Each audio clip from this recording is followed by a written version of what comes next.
ചോദിച്ചതിലും നനച്ചതിലും അത്യന്തപരമായി നമ്മളെ ജയോത്സവമായി നടത്താൻ ശക്തനായ ദൈവം. ഈ വാക്യം കേൾക്കുമ്പം ഭയങ്കര സന്തോഷമാണ് നമുക്ക്. എന്നാൽ കഴിഞ്ഞ ദിവസത്തിൽ വീതിയും ആഴവും നീളവും ഉയരവും എന്നുള്ളൊരു ശബ്ദം, ലോകപ്രകാരമുള്ളൊരു ശബ്ദമാണ് ആ കേട്ടത്. അപ്പോഴെൻ്റെ ഹൃദയത്തിൽ ഒരു ചുറ്റിക ഇടിക്കുന്നത് പോലെ, കർത്താവേ, ഇത് വചനത്തിലുണ്ടല്ലോ, ഉയരവും ആഴവും നീളവും. അതെന്താണ്? കൂടുതൽ അതിനെക്കുറിച്ച് കർത്താവ് ഗ്രഹിപ്പിക്കുവാനിടയായി. ആ ക്രിസ്തുവിൻ്റെ സ്നേഹം, ആ പ്രേമം, ശുലോം കരുത്തിയെ പോലെ ആ പ്രേമം വർദ്ധിപ്പിക്കാനാണ് ദൈവം നമ്മളെ ആഗ്രഹിക്കുന്നത്. നമ്മുടെ ക്രിസ്ത്യ ജീവിതത്തിൽ എത്ര നമ്മൾ ഓടിയാലും ക്രിസ്തുവിൻ്റെ പ്രേമം, സ്നേഹം, ആഴം അത് നമ്മൾ അറിയുന്നില്ലെങ്കിൽ, 24 മണിക്കൂർ അത് അനുഭവിക്കുന്നില്ലെങ്കിൽ ഈ ക്രിസ്ത്യ ജീവിതം കൊണ്ട് ഒരു പ്രയോജനവുമില്ല. ആരാണെങ്കിലും ആ ക്രിസ്തുവിൻ്റെ സ്നേഹത്തിലേക്ക് വരണം.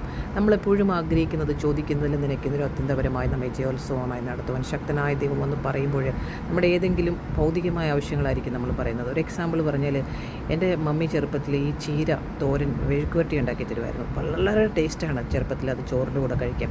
അപ്പം ഞാൻ ഓർത്തു, ദൈവമേ, ഒരു പച്ചച്ചീര കിട്ടിയിരുന്നെങ്കിൽ അതിൻ്റെ അരി എവിടെ നിന്ന് കിട്ടും? ചുമപ്പ് ഇഷ്ടം പോലെ ഇവിടെയുണ്ട്. ഇന്ന് രാവിലെ സർപ്രൈസായിട്ട്, നമ്മുടെ ഈ ഒരു കുട്ടൻ സർപ്രൈസായിട്ട് നമുക്ക് വളർന്നു വരുന്നത് പോലെ തന്നെ സർപ്രൈസായിട്ട് നോക്കുമ്പോൾ ഒരു പച്ചച്ചീര ഇവിടെ വളർന്നു വരുന്നു. ഞാൻ നട്ടതല്ല, ഇത് സർപ്രൈസായിട്ട് വളർന്നു വരുന്നതാണ്. വാവ്! അപ്പം ഞാൻ ദൈവത്തെ മഹത്വപ്പെടുത്തി. അപ്പോൾ ഇതുപോലുള്ള കാര്യങ്ങളല്ല, നമ്മുടെ ഹൃദയത്തിൽ എന്തൊക്കെ ആഗ്രഹം കൊണ്ടോ ദൈവം നമുക്ക് ടെസ്റ്റിമണിയായിട്ട് സർപ്രൈസായിട്ട് പല കാര്യങ്ങളും ചെയ്യും. പക്ഷേ അതിലൊന്നും നമ്മൾ ലിമിറ്റ് ചെയ്യാതെ ഭൂമിയിലുള്ളത് കർത്താവിന് വിട്ടുകൊടുക്കുക. അവൻ നമുക്ക് മുന്നമേ രാജ്യവും നീതിയും അന്വേഷിക്കുമ്പോൾ സകലവും നമുക്ക് തരുമെന്ന്, അതൊക്കെ തരും. പക്ഷേ ഈ ചോദിക്കുന്നതിലും നിരക്കുന്നതിനും അത്യന്തപരമായി എന്ന് പറഞ്ഞാൽ അത് ക്രിസ്തുവിൻ്റെ ആഴവും സ്നേഹവും പ്രേമവുമാണ്. കാരണം നീ അവനോട് ചേർന്നിരിക്കുമ്പോൾ നിൻ്റെ ഭൂമിയിലുള്ള ഏത് കാര്യങ്ങളും നീ ദൈവത്തിൽ ആശ്രയിക്കുമ്പോൾ ദൈവം ആവശ്യമുള്ളത് നമുക്ക് തരും തീർച്ചയായിട്ടും. പക്ഷേ ഇത് ക്രിസ്തുവിൻ്റെ പ്രേമവും സ്നേഹവും ആഴവുമാണ്. അതിലേക്ക് നമ്മൾ നമ്മുടെ ഹൃദയങ്ങളെ ഒന്ന് സമർപ്പിക്കുക. വചനധ്യാനമാണ് ഏറ്റവും ഇമ്പോർട്ടൻറ്റ്. ചെറുതായിട്ട് കുറച്ചാണെങ്കിലും വായിച്ചതിൻ്റെ അകത്ത് ക്രിസ്തുവിൻ്റെ ആഴം നമുക്ക് മനസ്സിലാക്കാനും ആ പ്രേമം അത് ജീവിതത്തിലേക്ക് കൊണ്ടുവരുവാനും അന്യോന്യം ക്ഷമിക്കുവാനും എല്ലാവരോടും ക്രിസ്തുവിൻ്റെ സത്യത്തെക്കുറിച്ച് പറയുവാനും വളരാൻ ആഗ്രഹിക്കുന്നവരെ വളർത്തുവാനും എന്തു വന്നാലും അതിൻ്റെ പിറകിൽ ദൈവത്തിൻ്റെ ഉദ്ദേശത്തെ കാണുവാനും കർത്താവ് നിങ്ങൾക്ക് കൃപ തരട്ടെ. Never give up. ഫാമിലി ജീവിതത്തിലാണെങ്കിലും പ്രശ്നങ്ങളും പ്രതികൂലങ്ങളും ഒക്കെയുണ്ട്.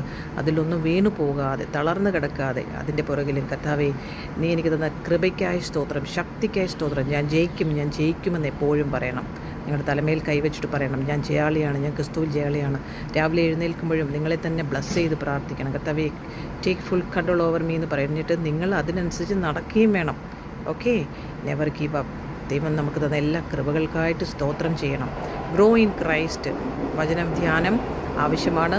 അപ്പോൾ ക്രിസ്തുവിൻ്റെ നീളവും വീതിയും ആഴവും ആ സ്നേഹത്തെക്കുറിച്ചാണ്. ആ സ്നേഹത്തിൽ നമ്മൾ നിറയുമ്പോൾ നമ്മൾക്ക് ആ ആത്മസന്തോഷം നമ്മളിലേക്ക് വ്യാപരിക്കും. അതൊരു നദിയായി നമ്മൾ